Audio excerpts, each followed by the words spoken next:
Pessoal, esse vídeo vai ter 2 aberturas e vocês vão conferir depois lá, mas só que você vai ter que assistir até o final para você ver a outra abertura. Porque hoje a gente está fazendo aqui, ó, uma cozinha, cozinhando, falando de saúde, falando de ginecologia, falando de milhões de coisas que vai ser o nosso bate-papo com o Dr. Rômulo, com a doutora Bruna, que são pessoas incríveis da Clínica Ela. Que... Eu só vim para comer. Não, ele veio para falar também.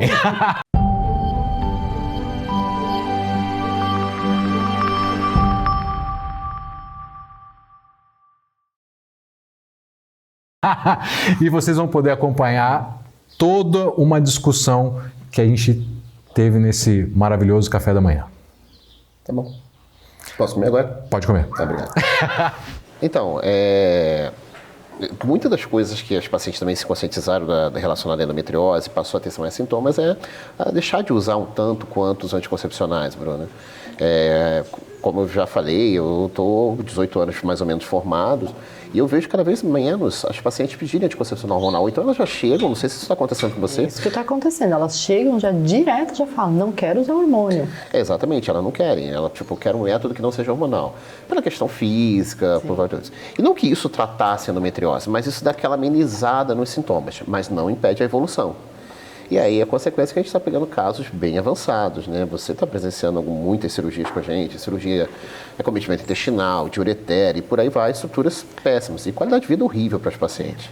A gente pega as pacientes que vêm não só com a queixa da dor, mas elas vêm também com a queixa da infertilidade, com a queixa da perda da qualidade de vida, o sangramento aumentado. Então tudo isso interfere muito no que elas chegam no consultório de queixa. Então, e muitas das vezes elas chegam falando, já comentei isso com outro médico, já passei em 3, 4, às vezes 5 médicos e ninguém deu a devida atenção à queixa dela. Até porque, né, Bruna, a gente quando vai no ginecologista, mulher, normalmente, pelo menos eu vejo isso, vi quando eu estava exercendo atividade como docente, como preceptor de residência que eu fui, é um combo, né, que é ensinado para o ginecologista, de uma rotina ginecológica. Colher o Papa Nicolau, de acordo com a rotina preconizada, preventivo, né? Exame de mama, acima de 40 mamografia, enfim, e ultrassom transvaginal simples. Acaba virando quase que um combo. É um combo. Mas ninguém se adequa a atender por que dos pacientes. Não é um ultrassom transvaginal simples que vai pegar isso. E uma das coisas que também tem feito melhorar muito o diagnóstico da endometriose é a qualidade de exames, com pessoas bem treinadas. Com pessoas muito bem treinadas que estudaram sobre endometriose e que estão se aprofundando nesse assunto, né? Por exemplo, o exame para detectar endometriose não é um ultrassom transvaginal simples. Tem que ser feito por um bom profissional, tá? Adequado para isso. A gente tem nossas referências, inclusive é sempre um embate, né? Quando a gente pede essas referências no nosso dia a dia, porque muitas pacientes não querem fazer com esses colegas, com esses profissionais, querem fazer pelo que é mais em conta financeiramente para elas, enfim. Ou às vezes ela até se pergunta, mas eu já fiz um exame desse, por que eu vou ter que repetir o meu ultrassom transvaginal? Será que agora não é melhor ressonância? Porque elas têm muita informação hoje, e elas perguntam da ressonância. Isso, e inclusive é até bom você falar isso. Por exemplo, a gente quando vai diagnosticar endometriose, o exame padrão ouro é ultrassom transvaginal com preparo e Doppler, tá? Com estudo pélvico também abdominal com Doppler.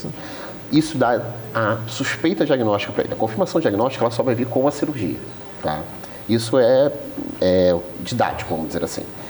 Então a ressonância não ajuda o diagnóstico? Ajuda, mas a ressonância hoje ela guarda um papel preponderante para a gente, não só no diagnóstico, mas principalmente no nosso planejamento cirúrgico, tá? Do que a gente pode encontrar na cirurgia e se preparar com relação a materiais e tudo mais.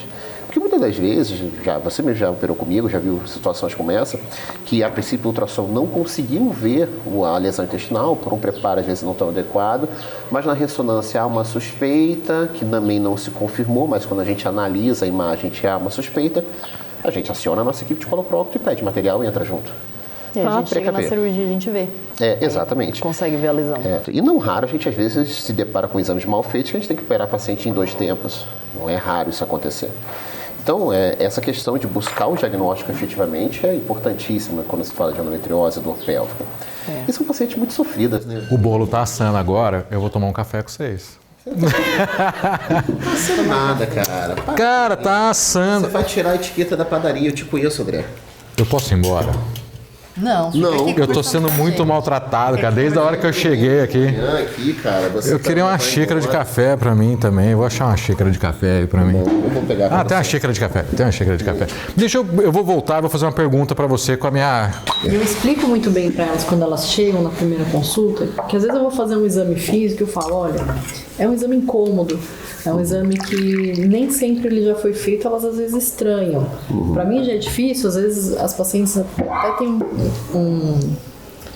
uma certa resistência durante o exame físico, mas ele é muito importante, porque a nossa suspeita ela tem que começar com a história, depois com o exame físico, para depois a gente chegar num bom exame de imagem, para ter uma melhor diagnóstico e confirmar o diagnóstico na cirurgia. A gente muitas vezes tem exames muito bem feitos, tá? Eu particularmente, na minha prática, eu gosto de examinar com o exame na mão.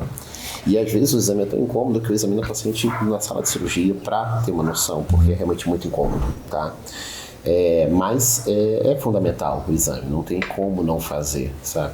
E hoje virou-se rotina, graças a Deus aqui na nossa região ainda não tem, mas quando você vai para algumas capitais, como São Paulo, eu já trabalhei lá por muito tempo, é uma prática, o colega está terceirizando, passando para outros, até a coleta do Papa Nicolau. Ele pede, ele virou um solicitador de exames. É uma consulta que vai rápido e acaba negligenciando muitos fatores da paciente. E perde a oportunidade ímpar, né, de conseguir pegar e de se aproximar do paciente.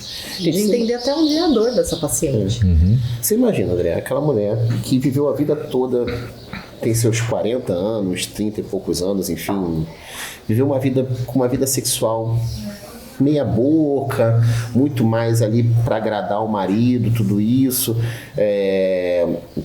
não com uma relação sexual dolorosa, ou no ato da relação sexual, ou depois, com uma menstruação mais acentuada, e aí decide lá pelos seus 30 e pouco, 40 anos, ter filhos.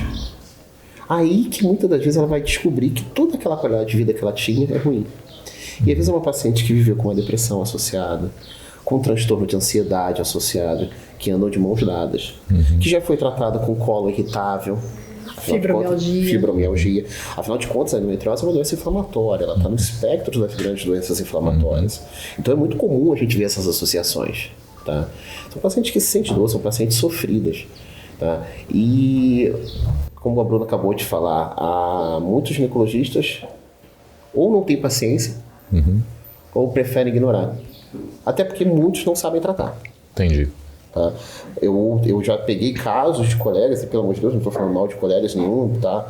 Existem muitos colegas e nem sou melhor do que ninguém, mas já peguei muitos casos de pacientes que o colega fala, cirurgia muito agressiva, com nódulo de endometriose intestinal.